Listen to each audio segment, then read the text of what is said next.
Bonjour et bienvenue dans ce tutoriel dans lequel on va montrer comment on peut intégrer gratuitement et rapidement une intelligence artificielle dans une application web. Ici en l'occurrence, on va intégrer un modèle de ChatGPT dans une application Next.js. Alors voilà l'application que l'on va construire ensemble. On a un formulaire avec un premier champ dans lequel on peut renseigner une ville. On va mettre Rome. Ensuite, on va renseigner le pays. Et on a également un select pour choisir un type de voyage. On va mettre famille et on va appuyer sur le bouton générer. Et comme ça, on envoie une requête à l'API de ChatGPT qui va nous générer un itinéraire de voyage pour une découverte familiale de la ville de Rome. Alors sans plus attendre, on va se rendre tout de suite dans VS Code. On est dans VS Code, dans un dossier vierge, et on va pouvoir créer notre application Next.js. Alors pour ça, dans un premier temps, on va s'assurer qu'on a bien Node installé sur l'ordinateur, et ensuite, on va exécuter la commande npx create next app. On va aller chercher la dernière version, et on va installer notre application dans le dossier courant. On va utiliser les paramètres par défaut, et une fois que c'est fait, on va pouvoir lancer notre application localement avec la commande npm run dev. L'application est lancée sur localhost, sur le port 3000, on va l'ouvrir dans le navigateur, et on tombe sur la page d'accueil de Next.js. Alors pour styliser rapidement notre application, on va utiliser une librairie très populaire avec Next.js. Il s'agit de Chatcien. C'est une librairie avec des composants prêts à l'emploi et ça va nous permettre de styliser beaucoup plus rapidement notre petite application. Alors, on va se rendre dans la documentation et on va installer la librairie. On va choisir Next.js et on va venir copier cette commande.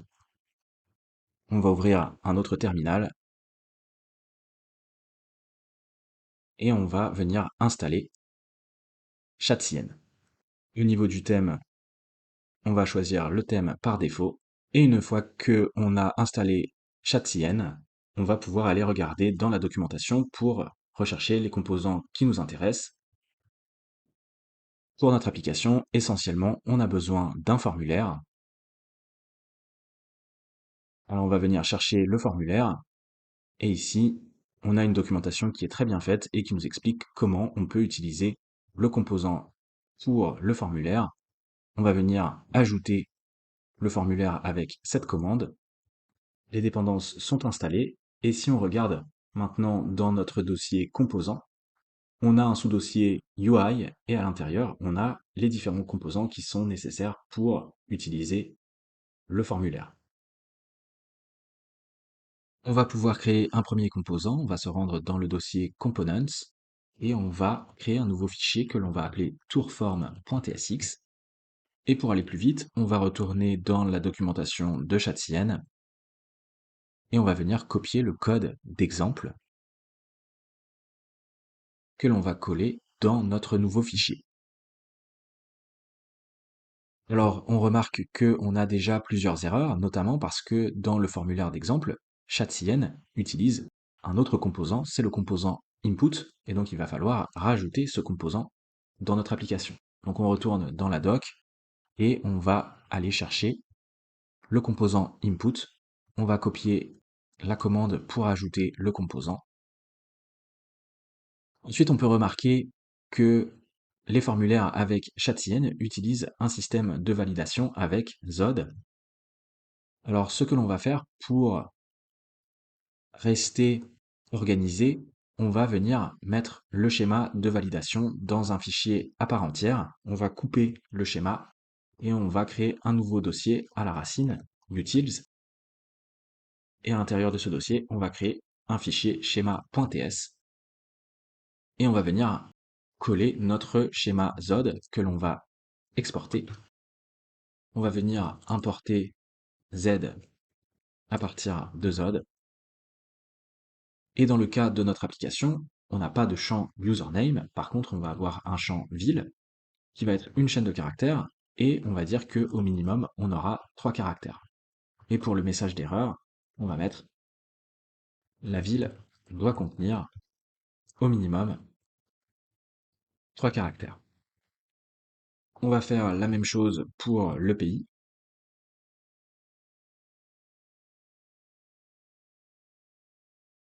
Et enfin, on va avoir un dernier champ qui va correspondre au type. Et cette fois-ci, on va utiliser un énumérateur. Alors, toujours pour rester organisé, on va créer également un fichier pour mettre notre énumérateur. Donc on va avoir un fichier types.ts dans lequel on va mettre tous nos différents types et on va venir exporter un énumérateur que l'on va appeler type et je vais venir coller les différentes constantes pour cet énumérateur qui en définitive vont correspondre aux différentes options de notre select.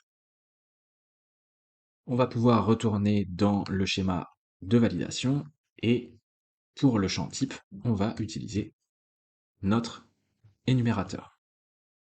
On a notre schéma de validation qui est prêt, on peut retourner dans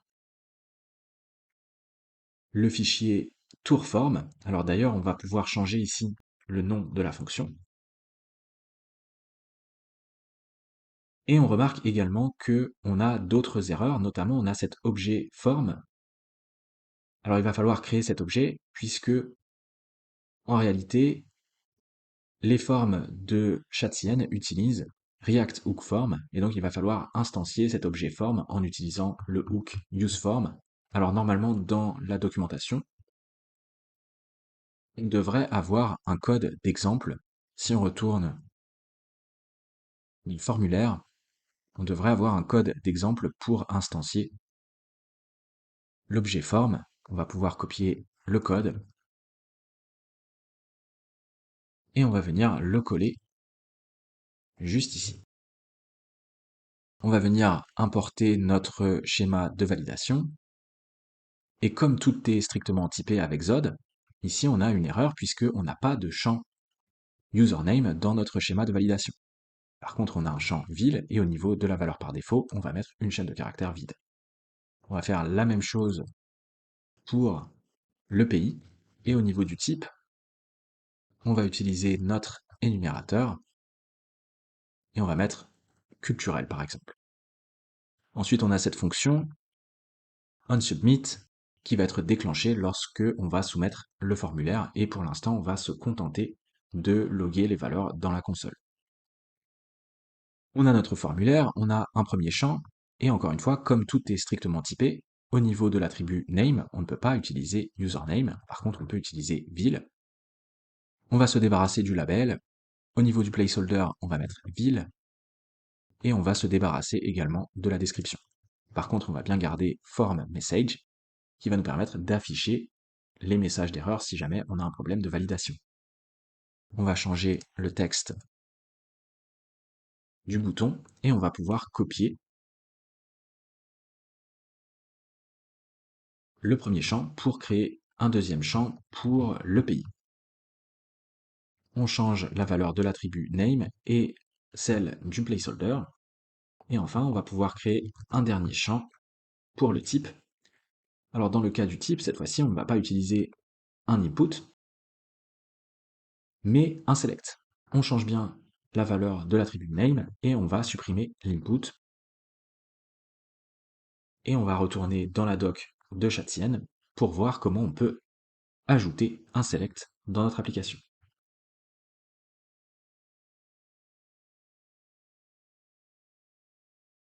On a la commande que l'on va copier et on va également copier le code d'exemple que l'on va venir mettre juste ici. On va également copier le code qui correspond aux imports pour les rajouter en haut de notre fichier. On va supprimer les imports que l'on n'utilise plus. Et dans notre cas, au niveau des options, on va pouvoir boucler sur les valeurs de notre énumérateur. En définitive, un énumérateur en TypeScript, c'est un objet en JavaScript. Et donc on va pouvoir récupérer les valeurs de l'objet et on va boucler sur les valeurs, et à chaque fois, on va retourner le composant select item. Au niveau du texte qui va s'afficher dans l'option, on va mettre la valeur de l'énumération, et on va pouvoir rajouter la clé et la valeur. Et pour que tout fonctionne correctement, il va falloir lier la valeur de notre select et rajouter la fonction pour changer d'état.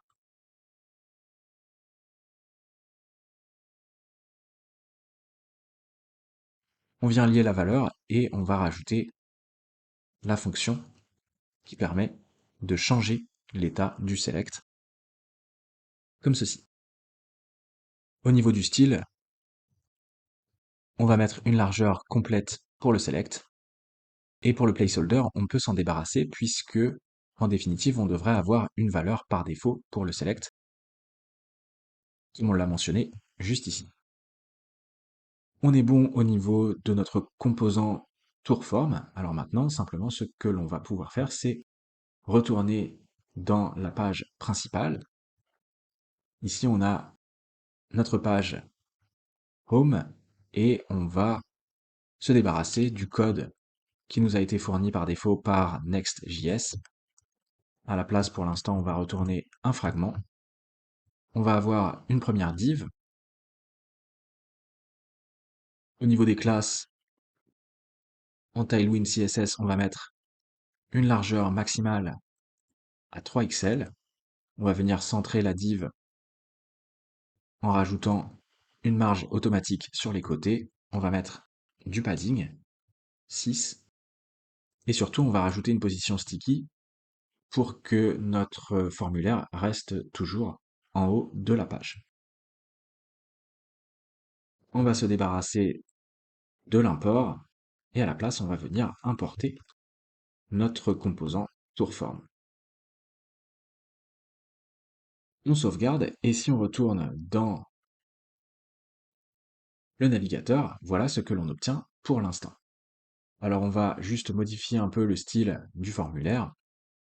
On va retourner dans le composant tourForm et au niveau de la classe Tailwind, on va mettre un display flex, on va rajouter un gap, on va mettre 2 et on va justifier au centre. Et si on retourne dans le navigateur, voilà ce que l'on obtient pour le formulaire. Alors on peut vérifier que tout fonctionne correctement. On va mettre 2 lettres, par exemple, dans le premier champ. On va faire pareil pour le deuxième. Et on va essayer de soumettre le formulaire. Et vous voyez qu'on a bien notre validation avec Zod qui fonctionne correctement. Cette fois-ci, on va mettre des valeurs qui fonctionnent. Ici, on pourrait changer la valeur du select. Et on va cliquer sur le bouton générer. Et si on regarde dans la console, on devrait avoir un objet avec les différentes valeurs qui ont été soumises dans notre formulaire. Donc on a bien le pays, la ville et le type. Tout fonctionne correctement. Alors voilà, on en a terminé pour l'instant avec la partie front-end de notre application. Et maintenant, on va pouvoir passer côté serveur pour envoyer une requête à l'API de ChatGPT avec les données de notre formulaire pour générer un itinéraire. Alors la petite astuce lorsque l'on souhaite intégrer facilement un modèle d'intelligence artificielle dans une application consiste à se rendre sur la page GitHub Models et on voit que GitHub nous propose tout un tas de modèles d'intelligence artificielle que l'on peut exploiter directement et gratuitement. Alors bien sûr gratuitement dans la limite prévue par les fonctionnalités gratuites des différentes intelligences artificielles. Donc on a un nombre de jetons qui est limité, mais en tout cas on peut les exploiter directement. Alors par exemple, on pourrait utiliser ce modèle, OpenAI GPT-4o, et ici on a une description du modèle. On pourrait utiliser le playground pour voir un peu comment ça fonctionne, et on retrouve une interface classique avec un espace pour renseigner un prompt, et sur le côté, on a des paramètres pour affiner la réponse du modèle. Et ensuite, il suffit de cliquer sur ce bouton, Use this model, et il suffit d'avoir un compte GitHub pour générer une clé d'accès à cette API. Alors, je ne vais pas cliquer à nouveau sur ce bouton puisque j'ai déjà généré une clé API pour ce modèle. Mais en tout cas, si vous avez un compte GitHub, vous pouvez générer votre clé. Et ensuite, il suffit de se rendre à nouveau dans le projet Next.js. On va rajouter un fichier pour stocker les variables d'environnement local. Et ici, on va créer une nouvelle variable. On va l'appeler OpenAI API Key. Et on va coller la valeur de la clé qui a été générée par GitHub. Ensuite, on va installer le paquet OpenAI qui va nous permettre de communiquer avec l'API de ChatGPT. Et ensuite, comme on est côté serveur, eh bien, dans une application Next.js, on peut utiliser les actions. On est dans le dossier utils et on va créer un fichier action.ts. Tout en haut du fichier, on va bien rajouter la déclaration useServer pour indiquer à Next.js qu'on passe côté serveur. Et ensuite, on va venir importer le constructeur OpenAI à partir du paquet que l'on vient d'installer. Et on va créer une instance. On vient instancier un objet à partir du constructeur. Et ici, en option, on va renseigner l'URL. On va reprendre l'URL de GitHub. C'est bien la page modèle. Et ici, on va mettre inférence. Comme ça, GitHub va pouvoir inférer directement le modèle que l'on souhaite utiliser en se basant justement sur la clé de l'API que l'on va lui fournir. Et la clé, on va aller la chercher dans le fichier de variables d'environnement, comme ceci. Maintenant qu'on peut communiquer avec ChatGPT, on va créer une fonction qui va nous permettre d'envoyer une requête à ChatGPT. Il va s'agir d'une fonction asynchrone. En paramètre, on va récupérer les données du formulaire. Pour la notation, on va utiliser notre schéma et on va demander à Zod d'inférer le type à partir du schéma. Et la première chose que l'on va faire dans cette fonction, c'est qu'on va écrire notre requête. Alors je vais venir coller directement la requête puisqu'elle est un peu longue, mais en définitive, c'est exactement comme si on écrivait dans un prompt pour ChatGPT. La seule différence, c'est qu'on vient injecter les valeurs qui proviennent de notre formulaire. Donc on demande à ChatGPT de regarder s'il trouve une ville dans un pays, et si cette ville existe bien, eh bien on lui demande de créer un programme détaillé d'activités adapté à cette ville, par rapport également au type que l'on a sélectionné dans notre formulaire. On lui demande de couvrir une journée entière avec au moins 7 arrêts, et surtout on lui demande de formater la réponse sous la forme d'un objet JSON, comme ça on va pouvoir exploiter facilement cet objet dans notre application. Donc on a un objet avec une clé tour et différentes propriétés, la ville, le pays, le type. On lui demande de générer un titre, une description et des étapes. Et enfin, on lui demande également, si jamais il n'arrive pas à trouver suffisamment d'informations sur la ville dans le pays en question, de retourner un objet avec une clé tour et une valeur nulle. Et maintenant, on va pouvoir exploiter cette requête. On va créer un bloc try-catch. En cas d'erreur, on va simplement rejeter l'erreur. Et dans la partie try, on va utiliser l'objet OpenAI que l'on a créé, et on devrait avoir accès à une méthode create. Et en argument, on va passer deux messages. On va avoir un premier message qui va nous permettre de donner des éléments de contexte à ChatGPT. Donc au niveau du rôle, on va mettre système, et au niveau du message, on va dire à ChatGPT qu'il faut qu'il se considère comme un guide touristique. Ensuite, on va avoir un deuxième message. Cette fois-ci, au niveau du rôle, on va mettre utilisateur et on va passer notre prompt. Ensuite, on va préciser également le modèle. Dans notre cas, on utilise GPT-4o. On pourrait préciser également la température qui correspond au degré d'aléatoire dans la prédiction du texte. Autrement dit, si on met une valeur fixée à 0, on va avoir le degré minimum d'aléatoire. Et on va préciser également le format de la réponse. On va dire explicitement à ChatGPT qu'on attend un objet JSON. On va stocker la réponse dans une variable. Et à ce stade, on devrait récupérer un objet JSON.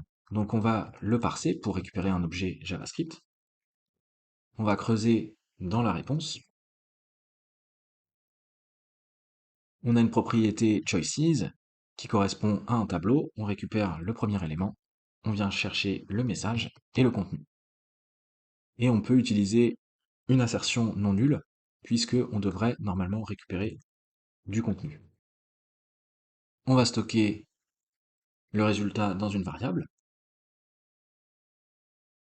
Et donc on peut regarder si, à ce niveau, on a des données pour la clé tour dans l'objet. Si ce n'est pas le cas, ça veut dire que ChatGPT n'a pas réussi à trouver d'informations sur la ville. Donc si ce n'est pas le cas, on va juste jeter une erreur. On va mettre aucune donnée pour ce tour. Autrement, eh bien, on va retourner l'objet tour et il pourrait être intéressant de créer un type pour les objets tours. Alors on va se rendre dans le fichier types et on va créer un nouveau type.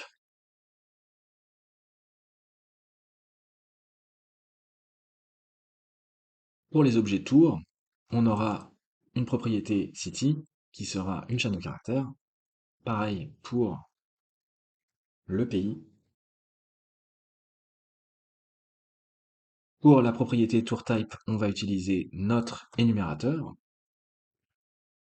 On aura également une propriété title, description. Et on aura également une propriété stops qui sera normalement un tableau de chaîne de caractères. Donc ça correspond exactement aux clés que l'on a renseignées dans notre prompt, juste ici. Et on va pouvoir, à ce niveau, rajouter une assertion pour dire que l'objet que l'on retourne de cette fonction sera de type tour. Alors maintenant qu'on peut générer des itinéraires avec ChatGPT, on va pouvoir créer notre action pour le formulaire. On va d'abord définir une interface pour la réponse. Au niveau du statut, on aura deux possibilités, soit un succès, soit une erreur. Et on aura une propriété tour qui sera soit de type tour ou bien nul. Et on va pouvoir exploiter cette interface au niveau du type retourné par notre action. Il va s'agir d'une fonction asynchrone. Au niveau du paramètre, à nouveau, on va récupérer les données qui proviennent du formulaire. On va inférer le type à partir du schéma, et cette fonction, elle va bien retourner une promesse qui sera de type action response.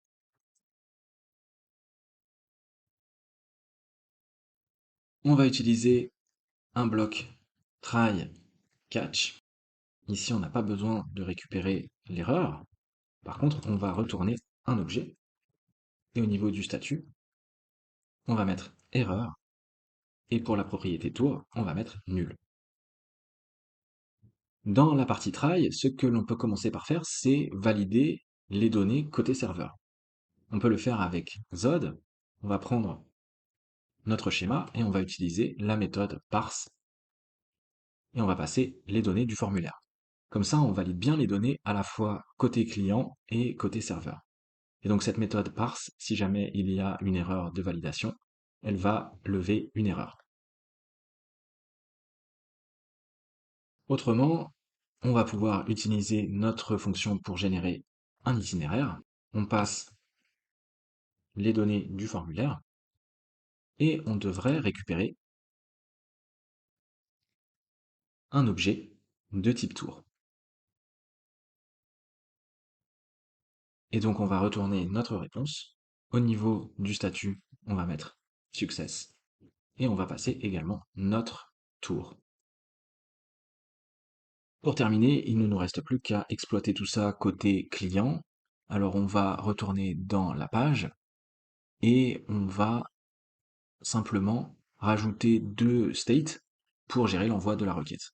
Alors puisque on va utiliser des hooks de React, on n'oublie pas de rajouter la directive useClient et on va avoir un premier state. Pour le chargement, on va utiliser useState et au niveau de la valeur initiale, on va mettre false. On va avoir un deuxième state pour le résultat. Au niveau de la valeur initiale, on va mettre undefined. Et par contre, au niveau du type, on va bien préciser qu'on aura soit action response, soit undefined.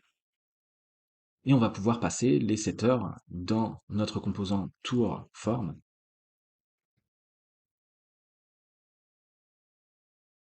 On va faire du prop drilling.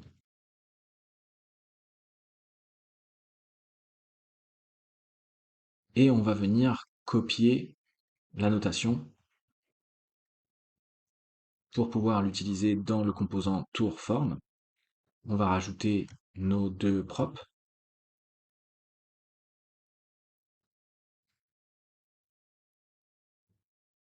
Et au niveau de la notation, on va venir coller le type.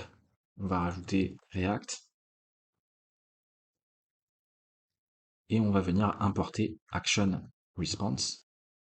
Et on va faire la même chose pour set pending. Sauf qu'au niveau du type, pour l'état, on va bien mettre boolean. Et au niveau de notre fonction onSubmit, au lieu de se contenter de loguer les valeurs dans la console, eh bien on va pouvoir maintenant utiliser notre action. Alors on va utiliser un bloc try. On va commencer par mettre set pending à true. Et ensuite on va utiliser notre action.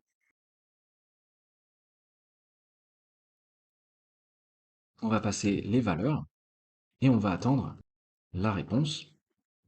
On va convertir notre fonction en fonction asynchrone et on va stocker la réponse dans une variable. Et ensuite, on va pouvoir utiliser notre setter et on va passer la réponse. Et finalement, quoi qu'il arrive, on va remettre set pending à false. Et maintenant, on peut retourner dans notre page. On va pouvoir utiliser nos résultats. On va rajouter une div. On va mettre du padding. On va remettre une largeur maximale à 3 pixels. Et on va mettre une marge automatique sur les côtés. Premier scénario, dans le cas où pending vaut true. Dans ce cas, on va rajouter une div. On va mettre une marge de 10 en haut une largeur complète, un display flex, et on va mettre une justification au centre. Et on va rajouter un spinner. Alors on va se rendre dans la doc de ChatCN. On va chercher le spinner et on va l'ajouter avec cette commande. Une fois qu'on a ajouté le spinner, on va pouvoir l'importer et on va juste rajouter des classes pour mettre une largeur et une hauteur à 9. Ensuite, deuxième scénario, si pending vaut false et que on a un résultat et que le statut du résultat équivaut à erreur, eh bien dans ce cas, on va juste retourner un paragraphe et on va signaler que une erreur s'est produite. Et enfin, dernier scénario, si pending vaut false et que on a un résultat et que le statut vaut success, eh bien dans ce cas, on va pouvoir exploiter les résultats de notre objet tour qui a été généré par ChatGPT. Alors je vais venir coller le bloc de code pour la mise en forme avec Tailwind CSS, mais on voit qu'ici on utilise bien les différentes propriétés de notre objet tour. Et tout devrait fonctionner correctement. Alors on va retourner dans le navigateur et on va faire un essai. On va mettre Madrid et au niveau du type, on va choisir par exemple nature. On a bien notre spinner qui s'affiche